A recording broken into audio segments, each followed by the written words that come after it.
काम के 20 दिन कब निकल जाते कुछ पता ही नहीं चले। आज के दिन कुछ ऐसे ही रहिस।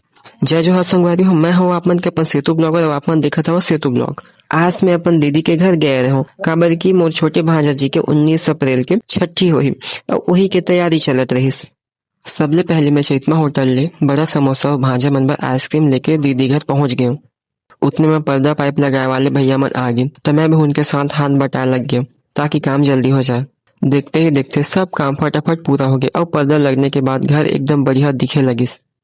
तबे यादिस अरे मोर असली काम तो रह गए रहिस, तो मैं यहाँ छठी कार्ड ले बर आए रहो तो कार्ड लेके काम पूरा कर लीन।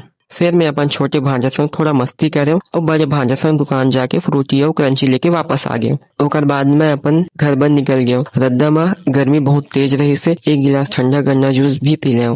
यही के साथ आज के ब्लॉग यहीं तक। अगर वीडियो पसंद आई तो लाइक कमेंट शेयर जरूर करो और चैनल सब्सक्राइब करे झन भुला हम मिलबो फिर नेक्स्ट ब्लॉग में। तब तक बने रहो आप मन के अपन सेतु ब्लॉगर संग। जय जोहार, जय छत्तीसगढ़।